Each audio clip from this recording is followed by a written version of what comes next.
Hello and welcome to Vidigya CUET. In today's video, we will discuss all the aspects related to CUET exam in the context of the FAQs released by National Testing Agency. Yes, NTA has released its own set of FAQs and we will be understanding each and every aspect of those questions, and we will understand the pattern of examination and the general queries that people have about CUET exam. NTA NTA is the agency that is going to conduct the examination. Therefore, the information given by NTA is the most credible and authentic information that you are going to get on internet. So without any undue delay, let's start with decoding CUET 2022. What is CUET? CUET is an examination that is going to be conducted by National Testing Agency. It will be a single window opportunity to for students to seek admission in any of the central universities. किसी भी central university में जाने के लिए आपको अगर एक ही exam देना पड़े तो वो है CUET. CUET एक ही एग्जाम होगा जिसके थ्रू आप किसी भी central university में admission ले सकते हैं. This will ensure that there is equal opportunity, a common platform, and an equal opportunity to every student, no matter where he or she comes from. It will also have a wide outreach. एक बहुत ही wide outreach रहेगा. एक बहुत बड़ा exam है जिसके through central universities में आप एडमिशन पा सकते हैं. Next question, most important question, one of the most important question, what is the mode of examination? The mode of examination will be a computer based test. It will be an online test. एक online test रहेगा and it will be based on multiple choice questions. What now, how is CUET going to be helpful? ये helpful कैसे होने वाला है students के लिए, parents के लिए, सबके लिए? सबसे पहले जो एक 95% से ऊपर मार्क्स लाने का जो स्ट्रेस होता था स्टूडेंट्स में, वो कम हो जाएगा CUET के कारण. सेकेंडली, जो अलग अलग बोर्ड्स में अलग अलग तरह से मार्क्स दिए जाते थे वो अब इररेलेवेंट हो जाएंगे, क्योंकि एक कॉमन एग्जामिनेशन, एक ऑब्जेक्टिव टाइप क्वेश्चन पेपर के बेसिस पे एडमिशंस मिलेंगे, which will ensure that time, effort, money and stress जो स्टूडेंट्स पे है वो सब कम होगा. Again it will be a multiple choice question, तो it will be an objective evaluation. Subjective questions नहीं होंगे, मल्टीपल चॉइस क्वेश्चन होगा, either correct or incorrect. Hence there is no scope for subjectivity. किसी भी प्रकार की सब्जेक्टिविटी का कोई स्कोप नहीं है. Another question that students often ask is, I have not studied the NCERT syllabus and I belong to a state board. तो CUET पे NTA का इस पे कहना है कि आप चिंता मत कीजिए, it's a great social equaliser. हर पेपर के अंदर, हम इसको और डिटेल में जब पैटर्न पे आएंगे तो इसको और डिटेल में डिस्कस करेंगे, हर पेपर के अंदर एक इंटरनल चॉइस दी जाएगी. तो सपोज 50 क्वेश्चंस हैं तो 50 में से 40 क्वेश्चंस आपको अटेम्प्ट करने होंगे, 75 क्वेश्चंस हैं तो आपको 60 अटेम्प्ट करने होंगे. तो there will be an internal choice. तो जो भी वेरिएशन है अलग अलग बोर्ड्स के सिलेबस में, उसको आप इजीली वहां पे टैकल कर सकते हैं. मॉक टेस्ट भी प्रोवाइड कराएगा NTA. Mock test will be provided by NTA itself.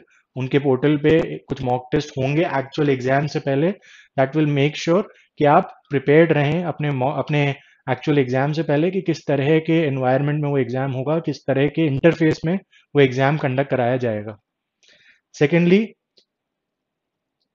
some questions will be based on comprehension passages which do not require recall. तो कॉम्प्रहेंशन है, वहां पे आपको कुछ याद करके नहीं जाना है एग्जाम हॉल में. आपके सामने एक इम्प्रॉम्प्टू, एक उसी टाइम पे एक कॉम्प्रहेंशन होगा, उस कॉम्प्रहेंशन को पढ़ना है और उसको आंसर करना है. That will be equal for everyone. किसी को वो कॉम्प्रहेंशन पहले से नहीं पता होगा तो कुछ वहां पे आपको याद करके या रट के नहीं जाना है. Again, how will the common university entrance test address the diversity of the students across the country? तो डाइवर्सिटी के लिए उन्होंने ये इंश्योर किया है कि there will be a common platform and equal opportunity. No matter कौन से बोर्ड से आ रहे हैं आप, सीबीएसई, आईसीएसई, एनआईओएस, सबको वहां पे केटर किया जाएगा. सबके सिलेबस को ध्यान में रखकर एग्जाम को बनाया जाएगा. Thirdly, it will be held in multiple languages. 13 languages will be used as medium. Medium में 13 लैंग्वेजेस भी रहेंगी. Now comes the most trickiest part of this exam, the pattern of examination. Pattern of examination को लेके there has been a lot of confusions going around. We will try to answer all of your queries in the coming slides. Now this pattern of examination that CUET has come up with जिस pattern को लेकर आए हैं उसमें mostly 3 sections हैं, section 1, section 2, section 3. Section 1 is a language based test and section 2 is a domain specific test and section 3 is a general test. एक एक करके इन सारे सेक्शंस को हम लोग डिटेल में समझने की कोशिश करेंगे. सबसे पहले section 1, the language based test. What is this language based test? This language based test has been further divided into section 1A, section 1B. Section 1A में 13 लैंग्वेजेस हैं. 13 लैंग्वेजेस जिसमें मोस्टली इंडियन लैंग्वेजेस और English है. Hindi, Marathi, Gujarati, Tamil, Telugu, Kannada, Malayalam, Urdu, Assamese, Bengali, Punjabi, Oriya and English. Again section 1B में there are 20 languages जिसमें कि mostly foreign languages हैं. Alright, तो section 1 is language based test जिसमें कि 13 इंडियन एंड 20 फॉरेन लैंग्वेजेस हैं. अगेन दिस सेक्शन, इस सेक्शन का पैटर्न किस तरह का होगा, ध्यान से सुनिए. इस सेक्शन का पैटर्न होगा, there will be 50 questions out of which you have to attempt 40 questions. So there is an internal choice. 50 questions, 40 questions. Again, the time allotted is 45 minutes, which comes to around 1 minute per question. All right. Then there are certain riders. Rider है कि हमने अभी एक domain specific test के बारे में पढ़ा section 2, उसको और डिटेल में हम लोग डिस्कस करेंगे अभी आगे. बट मीनवाइल अगर आप 3 लैंग्वेजेस लेते हैं from section 1, then you will be able to take only 5 subjects, domain specific subjects from section 2. We'll discuss this in more detail in the coming slides. Meanwhile, the syllabus of section 1 very clearly states that languages to be tested through reading comprehension based on different types of passages: factual, literary and narrative. Factual, literary and narrative based reading comprehensions होंगी. Ultimately what they're trying to judge you on, evaluate you on is your literary aptitude and vocabulary. तो इन comprehensions के through आपके literary aptitude और vocabulary को evaluate किया जाएगा. So this is all about your section 1. We'll move on to section 2, that is domain specific test. Now domain specific test में बहुत clearly उन्होंने mention किया, there are 27 domain specific subjects, out of which you can opt for maximum of 6. I repeat, maximum of 6, which basically means you can opt for 1, 2, 3, 4, 5 and 6. 6 से ज्यादा subjects आप नहीं ले सकते. एक ले सकते हैं, 6 ले सकते हैं, बीच में जितने नंबर्स हैं उतने ले सकते हैं, लेकिन 6 से ज्यादा नहीं ले सकते. कौन कौन से सब्जेक्ट्स हैं ये 27 डोमेन स्पेसिफिक में? इसमें accountancy, biology, business studies, chemistry, computer sciences, history, geography, entrepreneurship, engineering, graphics, economics, home sciences, knowledge, tradition and practices of India, legal studies, environmental science, mathematics, sociology, psychology, political science, physics, physical education, teaching aptitude, agriculture, mass media, anthro, fine arts, performing arts and Sanskrit. So एक बहुत ही diverse subjects वहां पे provide किए गए हैं. आपके पास एक बहुत बड़ा पूल है जिसमें से आप अपने सब्जेक्ट्स चूज कर सकते हैं. फर्दर इस पार्ट के यहाँ पे आपको बहुत ध्यान देने की जरूरत है. Number of questions, again same as section 1. You have to attempt 40 questions out of 50 questions, which means you have internal choice. Internal choice होगी, आपको 50 क्वेश्चन दिए जाएंगे जिसमें से आपको 40 सवाल करने होंगे. अपनी इच्छा के कोई से भी 40 सवाल आप चूज करके अटेम्प्ट कर सकते हैं. 45 minutes, again 45 minutes will be provided. 45 minutes में आपको 40 क्वेश्चंस अटेम्प्ट करने, which comes down to 1 question per minute. Syllabus इन्होंने बहुत क्लियरली मेंशन किया हुआ है. It will be based on NCERT model syllabus as applicable to class 12th. Class 12th only. Only is the keyword here. इसको बहुत ध्यान से देखिएगा. NCERT model syllabus as applicable to class 12th only. तो NCERT का model syllabus आप net से download कर सकते हैं, आपको वहां मिल जाएगा. सिलेबस के लिए एक लिंक भी हम आप लोग को शेयर कर देंगे. आप उस लिंक पे जाइए और हर सब्जेक्ट का जो क्लास 12th का सिलेबस है, सिर्फ क्लास 12th का सिलेबस, उतना ही आपसे पूछा जाएगा एग्जाम में. उसके बियॉन्ड कुछ नहीं आएगा. बुक्स, अगेन बुक्स, एनसीईआरटी की बुक्स जो हैं वो बहुत इजीली इंटरनेट पे अवेलेबल हैं. एक सिंपल गूगल सर्च पे आपको एनसीईआरटी की बुक्स की पीडीएफ मिल जाएंगी. Coming to section 3 which is named as general test. General test में there are 4 basic subparts. 4 basic subparts are: 1, general knowledge and current affairs; general mental ability; numerical ability; and quantitative reasoning, again यहाँ पे इन्होंने बहुत clearly mention किया numerical ability and quantitative reasoning till grade 8th। तो 8th class तक की जो maths या क्वांटिटेटिव रीजनिंग के जो क्वेश्चंस हैं वही आपसे पूछा जाएगा, इसलिए आर्ट्स ह्यूमैनिटीज के सब्जेक्ट्स वाले स्टूडेंट्स या जिनके मैथ्स नहीं था 11th-12th में, they don't have to worry about anything, class 8th तक ही मैथ्स पूछी जाएगी। Again logical and analytical reasoning is the 4th section. तो जनरल टेस्ट जो कि सेक्शन 3 है उसको 4 पार्ट्स में डिवाइड किया गया है।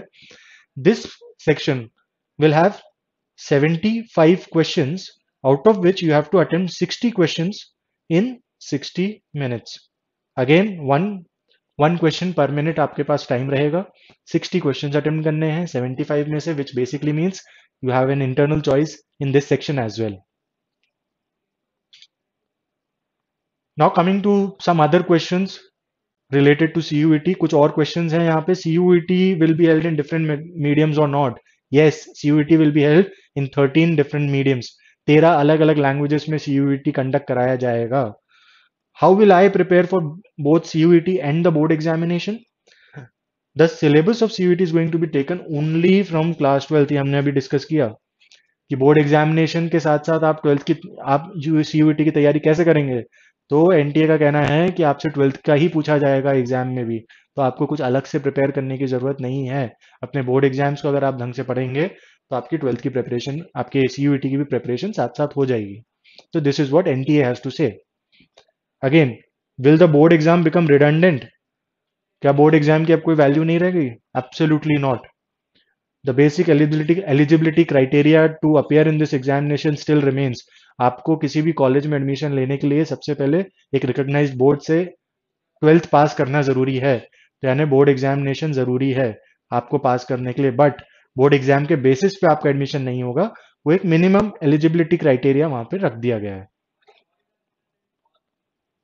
How does CUET provide more flexibility and options for me to choose? Now here comes the tricky part। हमने थोड़ा सा इसको डिस्कस भी किया सेक्शन 1 सेक्शन 2 में। Again what they are saying is there will be maximum of 9 subjects. 9 subjects maximum आप ले सकते हैं। इसके दो सिनेरियोज हो सकते हैं। सिनेरियो 1 विल बी, आप से पार्ट 1 से अगर आपने 2 सब्जेक्ट्स लिए, पार्ट 2 से आपने सेक्शन 2 से आपने 6 सब्जेक्ट्स लिए, एंड देन एक आपका general test, the total will be 9। तो this is 9 maximum. Again there is a scene 2, scenario 2। Scenario 2 will be, say आपने पार्ट सेक्शन 1 से 3 सब्जेक्ट्स ले लिया आपने, और सेक्शन, जब आप 3 सब्जेक्ट्स अगर सेक्शन 1 से लेते हैं, then NTA is saying that you can not take more than 5 subjects from section 2, and again one test, one paper general test का, which comes to a total of 9। अब अगर यहाँ पे आप 6 ले लेंगे तो ये टोटल आपका हो जाएगा 10। ठीक है, तो this is not allowed, this is not allowed. अगर आप 3 सब्जेक्ट सेक्शन 1 में लेते हैं, then you can take only 5 subjects in section 2, so that your total of maximum number of tests that you can take comes to 9, not more than that। What will be the level of questions of CUET? Level of questions कैसा रहेगा? Again उन्होंने बहुत clearly बोला है, class 12th का जो standard रहता है, बोर्ड एग्जाम्स का जो स्टैंडर्ड रहता है, उसी डिफिकल्टी लेवल पे आपसे CUET में भी क्वेश्चंस पूछे जाएंगे। How many attempts can I give? कितने अटेम्प्ट्स मैं दे सकता हूँ?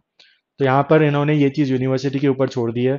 अलग अलग यूनिवर्सिटीज अपना एलिजिबिलिटी क्राइटेरिया रिलीज करेंगे जल्द ही, उसके बेसिस पे आपको पता चलेगा whether you are allowed to give extra attempts or not. Now you if what it says is if university permits students of previous years of class 12, से आपने लास्ट ईयर क्लास 12th पास की थी, इस साल आप देना चाहते हैं CUET exam, then it depends on the university whether the university allows you to sit in that exam और नॉट। ठीक है, तो यहाँ पे एनटीए का कुछ नहीं है, एनटीए जस्ट एक स्कोर कार्ड, एक टेस्ट देती है और स्कोर कार्ड रिलीज करती है। अगर यूनिवर्सिटी के एलिजिबिलिटी क्राइटेरिया में अलाउड है, आपको लास्ट ईयर जो 12th निकाले हैं उनको अलाउ करते हैं, then you can very well appear in CUET exam. Now coming to the next question, what will happen if many candidates get the same scores? अब ये टाई ब्रेकर कैसे decide होगा, इसको लेके अभी क्लैरिटी नहीं है। इसको इंफॉर्मेशन बुलेटिन में क्लियर किया जाएगा, अभी इसको लेके क्लैरिटी नहीं है। इंफॉर्मेशन बुलेटिन में बताया जाएगा कि सपोज दोनों स्टूडेंट्स को 25 मार्क्स आ रहे हैं, तो इसमें से प्रायोरिटी किसको दी जाएगी, मेरिट लिस्ट में ऊपर किसे रखा जाएगा। तो ये टाई ब्रेकर का क्या क्राइटेरिया होगा, this is yet to be seen. जैसे ही पता चलेगा we will inform you.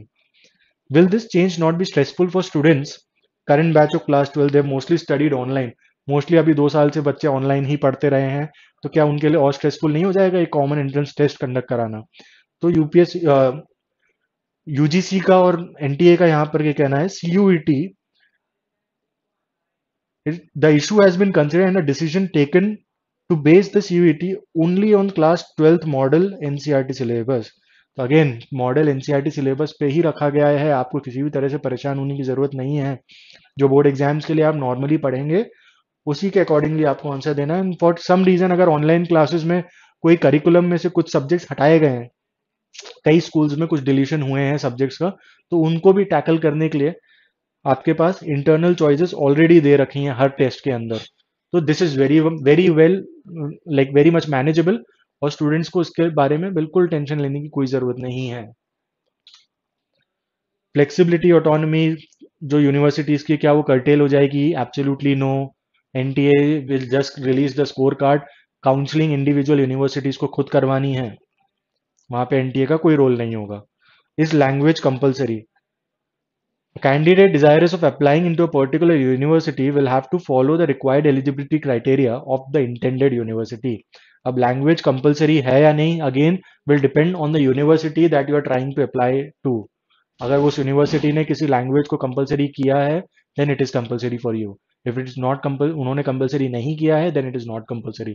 So it completely depends on your intended university, उस यूनिवर्सिटी के अपने जो एलिजिबिलिटी क्राइटेरिया उसमें उन्होंने क्या मेंशन किया है उस पर डिपेंड करेगा whether the language is compulsory और not. Which universities are participating? All the UGC funded central universities are going to participate. So this is going to be one of the biggest examinations in the country. Now will admission policy of universities regarding reservation relaxation, जो भी reservation relaxation Kota qualifications अलग अलग universities में अलग अलग है, क्या उस पर कुछ इफेक्ट पड़ेगा? नो। द एग्जिस्टिंग पॉलिसीज जो भी हैं कोटा रिजर्वेशन को लेके they will remain as it is, उसमें कोई चेंजेस नहीं आएंगे। Will I get weightage for my class 12 board exams, क्या क्लास 12 के बोर्ड एग्जाम का कुछ वेटेज रहेगा? No, the answer is no. It will purely be based on CUET score. Class 12 का कोई वेटेज नहीं रहेगा आपकी मेरिट लिस्ट में, but there can be minimum eligibility criteria की, या मिनिमम 50% या मिनिमम 60% आपको लाने होंगे क्लास 12 में।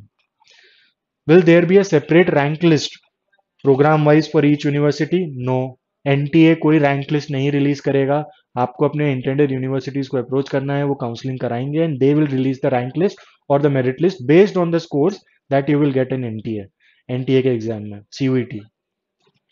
Now will there be a common counselling? Common counselling नहीं होगी, इंडिविजुअल काउंसलिंग होगी, हर इंस्टीट्यूट की, हर यूनिवर्सिटी की अपनी अपनी। Can result awaited student apply? अभी 12th का रिजल्ट नहीं आया है, क्या हम अप्लाई कर सकते हैं? एब्सोल्युटली आप अप्लाई कर सकते हैं, जब तक ये एग्जाम प्रोसेस कंप्लीट होगी तब तक आपका रिजल्ट भी आ जाएगा। Where do I need to check the eligibility criteria और सब्जेक्ट्स और test which I need to take for appearing? अब अपने एलिजिबिलिटी क्राइटेरिया कहाँ चेक करना है? तो हम सबको अपने अपने इंटेंडेड यूनिवर्सिटीज, हम किस डिजायर्ड यूनिवर्सिटी में जाना चाहते हैं या किस कोर्स के लिए हम अप्लाई करना चाहते हैं, तो वो हमें पता है। तो based on that you have to check अलग अलग यूनिवर्सिटीज, हर यूनिवर्सिटीज की साइट पर जाकर उनकी एलिजिबिलिटी क्राइटेरिया को चेक कीजिए, उसके अकॉर्डिंगली अपने सब्जेक्ट्स लीजिए। ठीक है, तो अपनी एलिजिबिलिटी क्राइटेरिया कौन बताएगा आपको? एनटीए नहीं बताएगा, वो रिस्पेक्टिव यूनिवर्सिटीज बताएंगी। तो DU will come up with, for example DU अपनी एक एलिजिबिलिटी क्राइटेरिया की लिस्ट निकाल के लाएगा। Based on that you have to choose your subjects in the application form. Criteria for minimum and maximum age limit NTA की तरफ से कोई एज लिमिट नहीं बताई गई है, but universities can admit age per their criteria, but universities can have their own criteria age और minimum और मैक्सिमम एज को लेकर। Is there a skill test also after I pass this test? Skill test is only for skill based programmes. Skill based programmes कौन से हैं? Dance, music, theatre. तो हाँ, skill based programmes के लिए एक स्किल टेस्ट होगा। अब एक क्वेश्चन आ रहा है, I am an NRI, am I required to take this test for admissions to the courses offered by the universities? If not, how do I seek admission to these universities? Will I have to apply separately? बहुत सारे questions हैं, एक similar question foreign nationals के लिए भी है। तो whether you are a foreign national or whether you are an NRI, either ways आपका एलिजिबिलिटी क्राइटेरिया फॉर एडमिशन हर एक यूनिवर्सिटी का यूनिक रहेगा। अगर यूनिवर्सिटी कहती है आपको एनटीए में अपियर होना है, then you have to appear in the NTA. अगर यूनिवर्सिटी कहती है कि there will be some kind of direct admission for NRI and foreign nationals, then there will be a direct admission. So for that you will have to constantly check university की website for the eligibility criteria. So pattern of examination or general queries हमने NTA की उनकी खुद की FAQs के through आपको address करने की कोशिश की। आने वाले टाइम पे will come up with more FAQs जो एनटीए के रिलेटेड एप्लीकेशन फॉर्म से रिलेटेड होंगे, जो अगेन एनटीए ने का एड्रेस कर रखे हैं, उनको हम लोग रिलीज करेंगे अपने विधिज्ञ CUET चैनल पर।